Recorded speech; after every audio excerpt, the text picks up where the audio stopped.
இதோடு இந்த காலங்களிலும் மறுபடியும் உள்ள சந்திப்பதில் மிக்க மகிழ்ச்சி அடைகிறேன். இந்த நாளிலும் நாம் ஒரு வேத வசனத்தை தியானிப்போம். மார்க்கு 16 அதிகாரம் 3வது வசனம். மார்க்கு 16:3.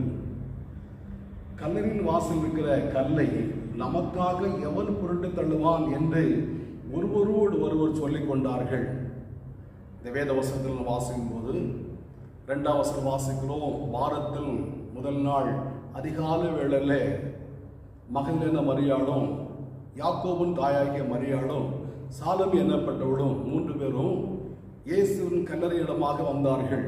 இயேசுடைய சரீரத்தில் கந்தவர்க்கங்கள் அல்லது வாசன திரவியங்களை போடுவதற்காக அதிகாலை வேளையில் வந்தார்கள். வந்தபோது அந்த கல்லறையின் வாசலில் ஒரு பெரிய கல் இருப்பதை கண்டார்கள்.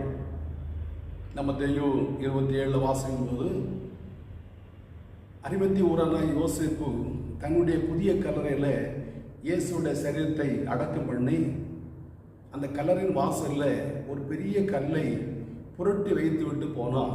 யாருமே அந்த கல்லறைக்குள்ளே பிரவேசிக்கக்கூடாது என்று சொல்லி புறப்பட்டு போனான். அரிமத்தி ஊரான யோசேப்பு இயேசுடைய சரீரத்தை கேட்டு வாங்கி அடக்கம் பண்ணதை யூதர்கள் பார்த்து பிலாத்தோடு போய் சொல்கிறார்கள். அந்த எத்தன் உயிரோடு இருக்கும்போது தான் 3ஆம் நாளில் உயிரோடு எழும்பு என்று சொல்லியிருக்கிறான். ஒருவேளை அவனுடைய சீசர்கள் அவனுடைய சரீரத்தை களவா எடுத்து கொண்டு போய்விட்டு அவன் உயிரோடு எழுந்தான் என்று பொய் சொல்வார்களானால் அது நல்லா இருக்காது.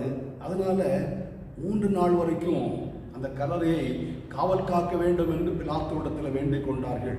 பிலாத்து சொல்கிறார், உங்களிடத்தில் அதிகமான காவல்காரர்கள் உண்டே, நன்றாக பணி செய்யக்கூடியவர்கள் உண்டே, பத்திரமாய் பாதுகாக்கக்கூடியவர்கள் உண்டே, தன்னுடைய பணியை சிறப்பாக செய்யக்கூடியவர்கள் உண்டே. ஆகையினாலே உங்களால் ஆன மட்டும் அந்த கல்லறையை பாதுகாத்துக் கொள்ளுங்கள் என்று சொல்லி அந்த கல்லின் மேலே ஒரு முத்திரையை போட்டார்கள். இப்போது பாருங்க, கல்லறையின் வாசலில் ஒரு பெரிய கல் இருக்கிறது. அந்த கல்லை புரட்டி தள்ளக்கூடாதபடிக்கு முத்திரை போடப்பட்டிருக்கிறது. அந்த கல்லறையின் வாசலில் இன்னும் சில காவலர்கள் அந்த கல்லை பாதுகாத்து கொண்டிருக்கிறார்கள். இந்த சூழ்நிலை தான் மகதலேனா மரியாளும் சாலமி என்னப்பட்டவளும் யாக்கோபின் தாயாகிய மரியாளும் வருகிறார்கள். வந்தபோது அந்த கல்லை நமக்காக யார் புரட்டி தள்ளுவான்? மார்க் 16:4 வாசிக்கும் போது அந்த கல் மிகப்பெரிய கல்லாய் காணப்பட்டது. நமக்காக யார் புரட்டி தள்ளுவான் என்கிறதான அந்த கலக்கத்தோடு காணப்பட்டார்கள்.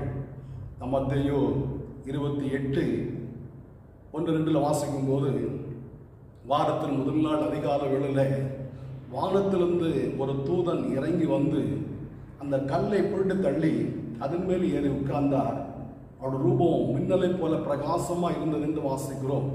அருமையான தேவனுடைய பிள்ளைகளே, இந்த கல்லை ஒரு மனிதனாலும் புரட்டி தள்ளுவதற்கு முடியாது. காரணம், முத்திரை போடப்பட்டிருக்கிறது. காவல்காரர்கள் முன்னே நிற்கிறார்கள்.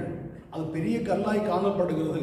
ஆனால் கர்த்தருடைய தூதன் வானத்திலிருந்து இறங்கி வந்து அந்த கல்லை புரட்டி தள்ளி அதன் மேலே ஏறி உட்கார்ந்தார். இப்போது அவள் கண்களை ஏறெடுத்து பார்த்த போது கல் புரட்டி தள்ளப்பட்டிருக்கிறதை கண்டு சந்தோஷப்பட்டார்கள் என்று வாசிக்கிறோம். என கேட்கிற அருமையான தேவனுடைய பிள்ளைகளே, உங்கள் வாழ்க்கையில் கூட நீங்கள் வாழ்க்கையில் முன்னேறக்கூடாதபடிக்கு ஏதோ ஒரு கல் அந்த வாசலில் அடைந்து காணப்படுகிறது அல்லவா? உங்களை வரவேண்டியதான சில நன்மைகள் வரக்கூடாதபடிக்கு ஏதோ ஒரு கல் தடையாய் காணப்படுகிறது அல்லவா? உங்களை வரவேண்டிய நன்மைகள் வரக்கூடாதபடிக்கு ஏதோ ஒருவர் இன்னும் அந்த பேப்பரில் கையொப்பம் போடாமல் இருக்கிறார் அல்லவா? நிச்சயமாகவே நீங்கள் ஆண்டவரை பார்த்து கூப்பிடுவீர்களான்னா இந்த உயிர்த்தெழும் காலவிடல உயிரோடு இருந்த இயேசு உங்களுக்காக ஒரு தூதன் அனுப்பி அந்த கையொப்பத்தை போட வைப்பார். உங்களை வர வேண்டிய நன்மைகள் வரும், அந்த ஆசீர்வாதங்கள் வரும், நீங்கள் எதிர்பார்த்திருக்கிற முடிவு வரும். இறைமையில வாசிக்கிறோம், நீங்கள் எதிர்பார்த்திருக்கிற முடிவை உங்களுக்கு கொடுக்கும்படியாக உங்களுமே நினைவா இருக்கிறேன். தீமைக்கு ஏதோ நினைவுகள் அல்ல, நன்மைக்கு ஏதோ நினைவுகளே என்று சொல்லப்பட்டிருக்கிறது. ஆகையினாலே நீங்கள் எதிர்பார்த்து கொண்டிருக்கிற, நீங்கள் வேண்டிக் கொண்டிருக்கிறதான, நீங்கள் ஜெபித்து கொண்டிருக்கிறதான அந்த காரியத்தை உங்களுடைய வாழ்க்கையில் செய்ய ஒரு வல்லவராய் காணப்படுகிறார். அது எவ்வளவு பெரிய தடையா இருந்தாலும் தடைகளை நீக்கி போடுகிறவர் உங்களை முன்பதாக கடந்து போறார் என்று வாசிக்கிறோம். தடைகளை நீக்கி போடுகிறவர் அது எவ்வளோ பெரிய கல்லா இருந்தாலும் புரட்டி தள்ளி அதன் மேல் ஏறி உட்கார ஒரு வல்லவராய் காணப்படுகிறார். எவ்வளோ பெரிய கல்லினால அந்த வாசல் மூடப்பட்டிருந்தாலும் அந்த கல்லை புரட்டி தள்ள உங்களுக்கு வர வேண்டிய ஆசிரியங்களை வர வைக்க ஆண்டவராய் தேவன் வல்லவராய் காணப்படுகிறார். ஒருவேளை நீங்கள் பயத்தோட காணப்படலாம், அச்சத்தோட கூட காணப்படலாம். என்னுடைய வாழ்க்கையில் யார் இந்த காரியத்தை செய்வார் என்று சொல்லக்கூடியதான ஏக்கம் உடைய வாழ்க்கையில் காணப்படலாம். எனக்காக இந்த காரியத்தை செய்ய முன்னிற்க யார் இருக்கிறது என்கிறதான அந்த காரியத்தை அந்த யோசனையோட கூட காணப்படலாம். உங்களுக்காக ஆண்டவர் துணை நிற்பார். ஏசாயால வாசிக்கிறோம், நான் உன்னை துணை நிற்கிற கர்த்தர், நான் உன்னோட கூட இருக்கிறேன், நான் உன்னை துணை நிற்கிறேன், நம்முடைய வலகரத்தை பிடித்து பயப்படாதுன்னு சொல்லுகிறேன்.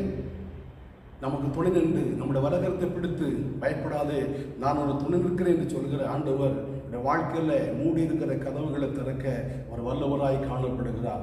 எவ்வளோ பெரிய பிரச்சனையாக இருந்தாலும், ஒருவேளை தீராத வியாதியினால நீங்கள் வருத்தத்தோட கூட காணப்படலாம். இந்த வாழ்க்கை உங்களுடைய குடும்ப நபரில் யாரோ ஒருவருக்கு மருத்துவமனை செலவு செய்து கடனாளிகளாய் காணப்படலாம். வியாதி தீர்ந்த பாடெல்லாம் இருக்கலாம். அந்த குறிப்பிட்ட காரியத்தை உங்களுடைய வாழ்க்கையில் செய்து உங்களை மகிழ்விக்க அவர் வல்லவராய் காணப்படுகிறார். இந்த வியாதியை நீக்கி போட அவர் வல்லவராய் காணப்படுகிறார். வியாதியின் கூரை ஒடித்து போட அவர் வல்லவராய் காணப்படுகிறார். உங்களுடைய வாழ்க்கையில் நொந்து போய் காணப்படும் உங்களுடைய வாழ்க்கையில் மகிழ்ச்சியை கொடுக்க அவர் வல்லவராய் காணப்படுகிறார். கடனால மிகுந்த வருத்தத்தோடு காணப்படலாம். பாருங்க, ஒரு தம்பி அவனுக்கு அதிகமான கடன் இருந்தது, அதிகமான கடனோட கூட காணப்பட்டான். அவனுக்கு ஒரு தொழிற்சாலையில் வாசல் காவல் காக்கிறதான ஒரு வேலை கிடைத்தது. அதிகமான படிப்பறிவும் இல்லை. ஆகினாலே அந்த தொழிற்சாலையில் வாசல் காக்கிற ஒரு வேலை அவனுக்கு கிடைத்தது. அந்த ஒரு நாள் ராத்திரி அவன் வாசல் காத்து கொண்டிருக்கும்போது அவன் கடந்து வந்த பாதைகளை திரும்பி பார்த்தான். அவனுடைய மனத்திரையில் பல எண்ணங்கள் வந்தது. தாய் தகப்பன் இழந்து விட்டேன், என்னுடைய சகோதர சகோதரிகளை பராமரிக்க வேண்டிய இந்த பெரிய பொறுப்பு என் தலையில் வந்து அமர்ந்து விட்டது. அதுக்காக பிள்ளையுடைய படிப்புக்காக எவ்வளோ கடன் பட்டு விட்டேன், கடன்காரன் நெருக்கி கொண்டிருக்கிறார்கள், வட்டி மாதம் கொடுக்க முடியவில்லை, அது ஒரு பெரிய பார சுமையாய் காணப்படுகிறது என்று சொல்லி இந்த கடன் பட்டியலை ஒரு பேப்பரில் எழுதிவிட்டு கீழே எழுதினான், இதெல்லாம் யார் கொடுத்து தீர்ப்பது, என்றைக்கு இந்த கடன் தீர போகிறது, என்றைக்கு நான் நிம்மதி பெருமூச்சு விடுவேன் என்கிற எண்ணத்தோடு கூட அழுது கொண்டே அந்த நாற்காலில் உட்கார்ந்து தூங்கி விட்டான். ஒரு நாள் வராத அந்த தொழிற்சாலை உரிமையாளர் அந்த ராத்திரி அந்த பக்கமாய் வந்தார். வாசல் காவலன் தூங்கி கொண்டிருக்கிறதை அருகில் வந்து பார்த்தபோது பக்கத்தில் ஒரு பேப்பர் இருந்தது. இந்த பேப்பரை எடுத்து படித்து பார்த்தா கொஞ்சம் கடன் பட்டியல் எழுதப்பட்டிருக்கிறது. கீழே இதெல்லாம் யார் கொடுத்து தீர்ப்பது என்று சொல்லக்கூடியதான ஒரு வாசகத்தை பார்த்தார். அந்த தொழிற்சாலை உரிமையாளர் கீழே கையொப்பம் விட்டுட்டு போனார். இவன் முழித்து பார்த்தான், யாரோ ஒருவர் வந்து கையொப்பம் போட்டிருக்கிறாரு, இந்த தொழிற்சாலை உரிமையாளருடைய கையொப்பம் போல காணப்படுகிறது என்று பயத்தோட கூட காணப்பட்டான். அடுத்த நாள் காலையில் ஒரு ஆள் அனுப்பி அந்த வாசல் காவலன் அந்த தம்பியை அந்த தொழிற்சாலை உரிமையாளர் அழைத்தார். பயத்தோடு போன, ஐயோ இந்த வேலையை போயிட்டா எப்படி வட்டி கட்ட முடியாது, குடும்பத்தை நடத்த முடியாது, தங்கச்சிமாருக்கு சாப்பாடு கொடுக்க முடியாது, அவளுக்கு பள்ளி சீருடை வாங்கி கொடுக்க முடியாது என்று சொல்லக்கூடிய அநேக கவலையோடு கூட புறப்பட்டு போனான். அந்த தொழிற்சாலை உரிமையாளர் அவன் அன்போடு கூப்பிட்டு அருகில் அமர வைத்து அவரோட குடும்ப பின்னணி, அந்த கடன் இவ்வளோ கடன் வர காரணம் போன்றவைகளை அன்போடு விசாரித்துட்டு சொன்னார். இந்த சின்ன வயதில் உனக்கு எவ்வளோ கடன் இருக்குது, இந்த கடனை நானே கொடுத்து தீர்த்து விடுகிறேன், நீ கவலைப்படாத, நீ உண்மையாக என்னுடைய அலுவலகத்தில் வேலை செய், இந்த தொழிற்சாலை வேலை செய், என்னுடைய கடன்களை நானே தீர்த்து விடுகிறேன்னு சொல்லி ஒரு தைரியம் சொன்னார். எனக்கு எடுக்கிற அருமையான தேவனுடைய பிள்ளைகளே, உங்கள் வாழ்க்கையில் கூட இப்படிப்பட்டதான ஒரு கட்டத்தில் நீங்கள் காணப்படலாம். உங்கள் வாழ்க்கையில் இருக்கிற கடனை கூட மாற்ற நாம் சேவிக்கிற ஆண்டவர் வல்லவராய் காணப்படுகிறார். ஒருவேளை நான் இப்போ சொன்னது போல இந்த கோணத்தில் இந்த வழியில் என்னுடைய கடன்கள் தீர்க்கப்படாவிட்டாலும் ஏதோ ஒரு வழியில் என்னுடைய கடன்களை தீர்க்க ஒரு வல்லவராய் காணப்படுகிறார். வேதத்தில் வாசிக்கிறோம், கர்த்தருடைய வழி சுழல் காற்றிலும் பெருங்காற்றிலும் காணப்படுகிறது. ஏதோ ஒரு கோணத்தில் உங்களுடைய வாழ்க்கையில் இருக்கிற பிரச்சனையை மாற்ற, உங்களை மகிழ்விக்க, உங்களுடைய வாழ்க்கையில் சந்தோஷத்தை கொடுக்க ஒரு வல்லவராய் காணப்படுகிறார். மூடி இருக்கிற கதவுகளை திறந்து அந்த ஆசிரமத்தின் வாசலில் வழியை பிரவேசிக்க பண்ண ஆண்டவர் வல்லவராய் காணப்படுகிறார். ஆண்டவர் நோக்கி ஜெபிப்போமா? நல்ல பிதாவே, நன்றியோடு துதிக்கிறோம், வாழ்த்துகிறோம். அன்றைக்கு கர்த்தாவே மகதலேன மரியாளும் யாக்கோவின் தாயாகிய மரியாளும் சாலமி எனப்பட்டவளும் 3 பேரும் வந்து பார்த்தபோது அந்த கல்லறின் வாசலில் பெரிய கல் இருந்ததப்பா.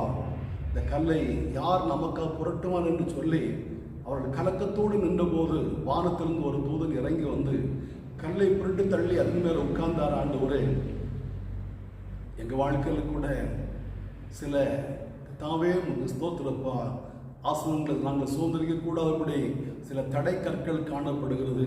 அதை படிக்கற்களாய் மாற்றி எங்களை மகிழ்விக்க நீ வல்லவராய் காணப்படுகிறீரே. தாவே ஸ்தோத்திரம். அந்த தடை கற்களை உடைத்து போட, இந்த தடை கற்களை மாற்றி போட இது வல்லவராய் காணப்படுகிற ஆண்டவரே. ஒருவர் திறக்கக்கூடாதபடி பூட்டுகிற நீர், ஒருவர் பூட்டக்கூடாதபடி திறக்கிற நீர் ஆண்டவரே. இதோ உனக்கு திறந்த வாசல் வைத்திருக்கிறேன், அது ஒருவரும் பூட்ட மாட்டான்னு சொல்லப்படுகிறப்பா. இந்த வாழ்க்கையில் ஆண்டவர் இந்த வார்த்தையை கேட்கிற என்னோடு ஜெபிக்கிற உங்களுடைய பிள்ளையுடைய வாழ்க்கையில திறந்த வாசலை கட்டிடுவீராகப்பா.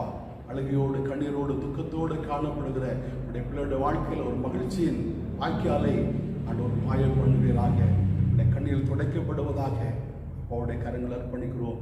இயேசுவின் பிதாவே, ஆமென், ஆமென். ஆண்டவர் உம்மை